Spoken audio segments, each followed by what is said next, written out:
एक समकोण त्रिभुज का कर्ण 13 मीटर तथा आधार 5 मीटर है, तो क्षेत्रफल ज्ञात कीजिए। तो इस क्वेश्चन को बनाने से पहले हम लोग को समझते हैं कि समकोण त्रिभुज क्या होता है, इसमें कर्ण क्या होता है, आधार क्या होता है और समकोण त्रिभुज का क्षेत्रफल क्या होता है। समकोण त्रिभुज, जिस त्रिभुज का एक कोण 90 डिग्री का हो उसे समकोण त्रिभुज कहते हैं। यानी कोई ऐसा त्रिभुज जिसका एक कोण कितना डिग्री का हो, 90 डिग्री। तो ए बी सी एक समकोण त्रिभुज है जिसका बी कोण 90 डिग्री है। यानी ये बी कोण है जो 90 डिग्री है, तो ये त्रिभुज क्या हो जाएगा, कैसा त्रिभुज होगा, तो ये त्रिभुज समकोण त्रिभुज होगा। अब यहाँ पे समझते हैं कि समकोण क्या होता है। देखिए समकोण पता होगा तभी हमको समकोण त्रिभुज भी समझ में आएगा। तो समकोण, जिस कोण की माप 90 डिग्री के बराबर हो तो उस कोण को समकोण कहते हैं। यहाँ पे ओ बी और ओ ए लाइन से एक कोण बना है और इस कोण का माप क्या है, तो इस कोण का माप है 90 डिग्री। तो यानी कि कोण ए ओ बी जो है, जो क्या है, तो ए ओ बी है जो समकोण है। यानी एक समकोण जो बराबर होता है कितना डिग्री के, तो 90 डिग्री के।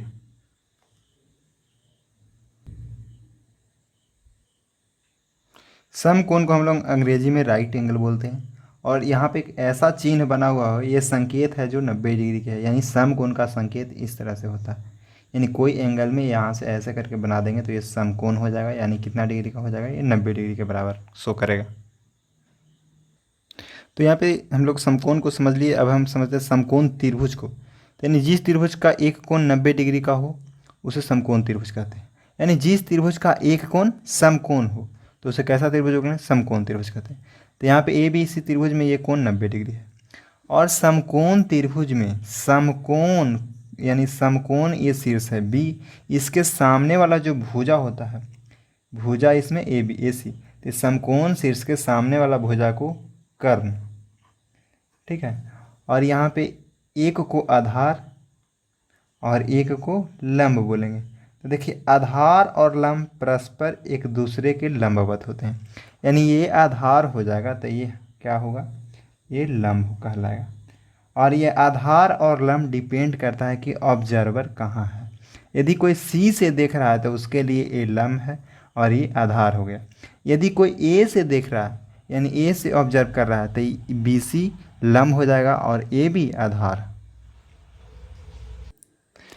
समकोण त्रिभुज में देखिए यदि इसे आधार मान रहे हैं तो ये लंब हो गया, ठीक है। और ये लंब है तो इसे हम यहाँ पे क्या बोल सकते हैं, ये ऊंचाई भी है, ठीक। तो यहाँ से समझते हैं कि समकोण त्रिभुज का क्षेत्रफल बराबर क्या होता है। समकोण त्रिभुज का क्षेत्रफल बराबर, समकोण त्रिभुज का क्षेत्रफल बराबर होता है 1/2 गुने आधार गुने ऊंचाई, या तो इसको हम लंब लिख सकते हैं। तो हम लंब को लिख रहे हैं यहाँ पे ऊंचाई, क्योंकि लंब है और जो ऊंचाई है जो समकोण त्रिभुज में एक ही हो जा रहा है। तो यानी इसे यदि हम लिखें तो यहाँ पे लिख सकते हैं कि 1/2 गुने आधार कितना है इसका, तो बी सी, और इसका ऊंचाई कितना है, तो ऊंचाई है ए बी।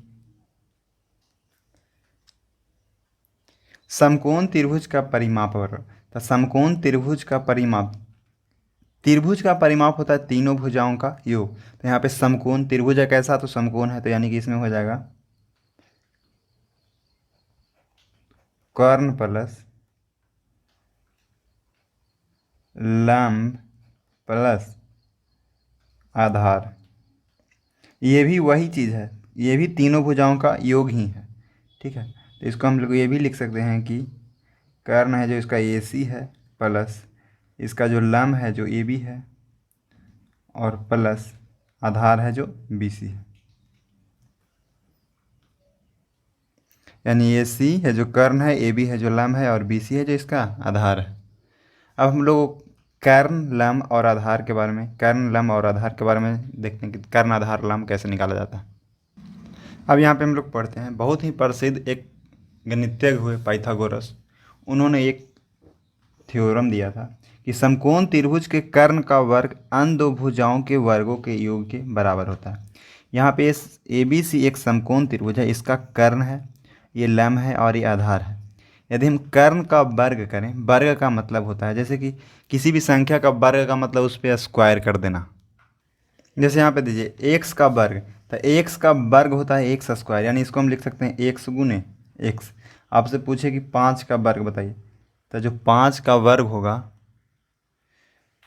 तो इसका मतलब होता है 5 का स्क्वायर, यानी 5 गुने 5।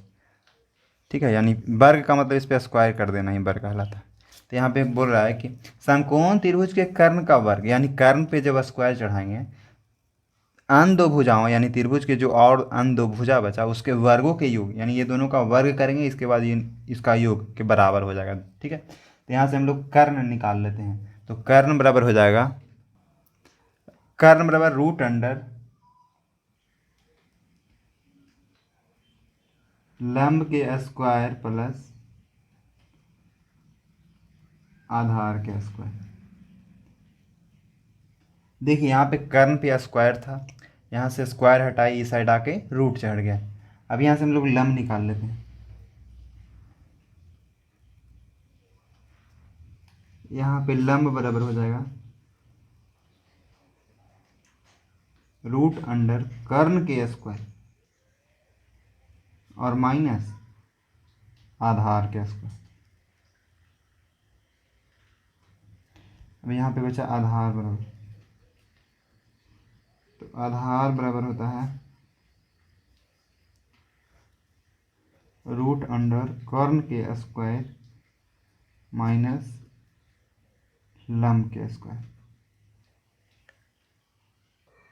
नेक्स्ट पॉइंट है कि समकोण त्रिभुज की तीनों भुजाएं कभी बराबर नहीं हो सकती है, यानी कोई समकोण त्रिभुज होगा उसका कर्ण लंब और आधार कभी भी बराबर, तीनों बराबर एक साथ नहीं हो सकता, यानी दो बराबर हो सकता है, लंब और आधार आपस में बराबर हो सकता है। क्योंकि लंब और आधार बराबर रहता है तो इस त्रिभुज को हम लोग बोल देते हैं कि समद्विबाहु समकोण त्रिभुज। ठीक है, और यहाँ पे तीनों बराबर कभी नहीं होगा। चलिए अब हम लोग क्वेश्चन को सोल्व करते हैं।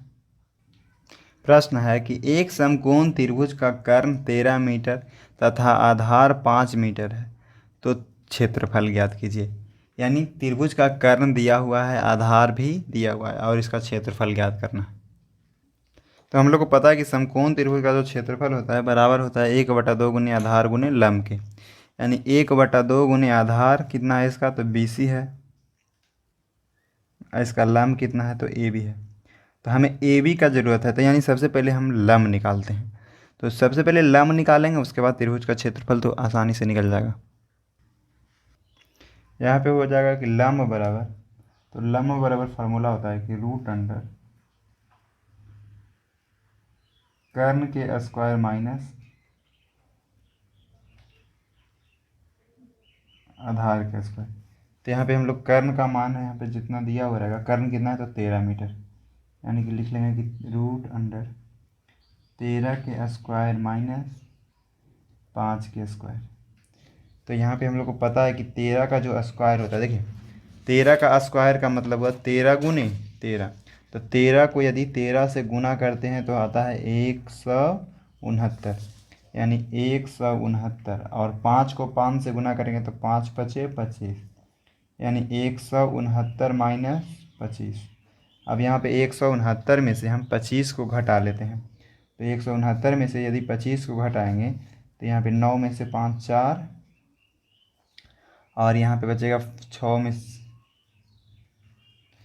2 4 और 1 है तो 1, यानी 144।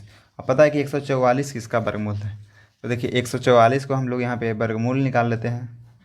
तो 144 का पहले 2 को अभाज्य गुणनखंड निकालते हैं। ठीक है, 2 से लगाएंगे, 2 से 144, 2 से 144 यहाँ पे 72 आ जाएगा, फिर 2 से लगाएंगे 36, फिर से 2 से लगाएंगे 18, फिर 2 से 9, अब यहाँ पे 9 2 से नहीं कटेगा, यानी 3 से कटना पड़ेगा। ठीक है, तो यहाँ पे इसका वर्गमूल यदि हम निकालते हैं तो 2 गुने 2 गुने 2 गुने 2 गुने 3 गुने 3। अब यहाँ पे जोड़ा लगा लेते हैं, वर्गमूल निकालने में क्या होता है कि जोड़ा लगाया जाता है, तो 2 के स्क्वायर गुने 2 के स्क्वायर गुने 3 के स्क्वायर। अब यहाँ पे स्क्वायर हट जाता है तो रूट भी हट जाता है, तो यानी 2 गुने 2 गुने 3, 2 दूनी 4 4 तिया 12, यानी कि जो इसका वर्गमूल होगा 144 का, 144 का जो वर्गमूल होगा कितना हो जाएगा, तो 12। 144 का वर्गमूल 12। हम वर्गमूल निकालने के लिए पीछे वीडियो में बता चुके हैं, आप जाके वीडियो देख लीजिए। तो यानी यहाँ पे 144 का वर्गमूल आ गया 12। अब हम लोग समकोण त्रिभुज का क्षेत्रफल निकालते हैं। तो समकोण त्रिभुज का क्षेत्रफल बराबर 1/2 गुने आधार गुने लंब।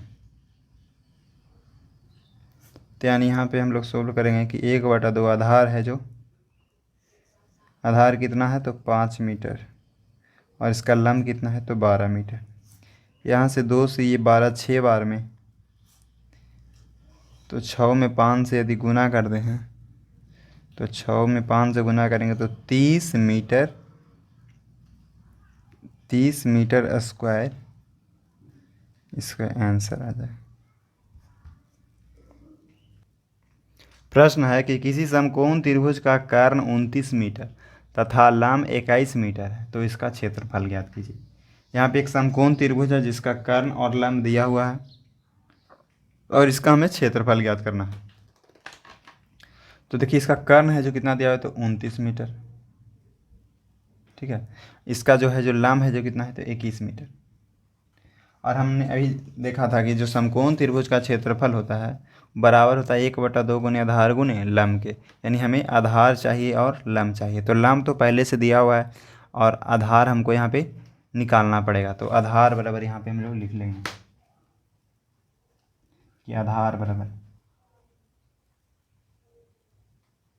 तो आधार बराबर फॉर्मूला आता है कि √अंडर कर्ण के स्क्वायर माइनस लंब के स्क्वायर। तो यहाँ से आगे बढ़ते हैं, और कर्ण कितना है तो 29, यानी 29 के स्क्वायर और माइनस 21 के स्क्वायर। यहाँ से आगे बढ़ते हैं तो 29 के स्क्वायर, तो 29 के स्क्वायर होता है 841, और 21 के स्क्वायर होता है 441, ठीक है। 29 का यदि आप स्क्वायर कीजिएगा यानी 29 गुने 29 कीजिएगा, 29 को आप 29 से गुना कीजिएगा तो कितना आता है 841 आएगा, और 21 को 21 से गुना कीजिएगा तो कितना आएगा 441। आप करके देख लीजिए, ठीक है। यानी ये 29 का स्क्वायर है और ये वाला 21 का स्क्वायर है। तो यहाँ से हम लोग 841 में से 441 को घटा लेंगे, तो यहाँ पे आ गया 0, 4 में से 4 गया 0, 8 में से 4 4, यानी 400। और 400 का वर्गमूल होता है 20। 400 का वर्गमूल 20, यानी कि आधार इसका आ गया 20 मीटर, ठीक है। यहाँ पे ये मीटर में है सब, तो ये 20 मीटर आ गया, ठीक है, आधार। अब हम लोग समकोण त्रिभुज का क्षेत्रफल ज्ञात कर लेंगे। तो समकोण त्रिभुज का क्षेत्रफल बराबर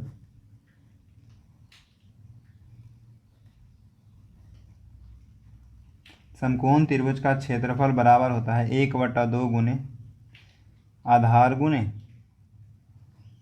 देखिए आधार गुने ऊंचाई।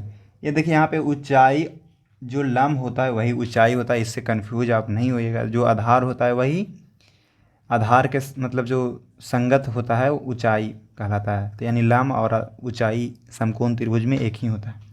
तो इसको हम लोग लिखेंगे कि 1/2 गुने इसका आधार कितना है तो आधार है 20 मीटर। इसकी ऊंचाई कितना है तो ऊंचाई जो कि लंब है 21 मीटर।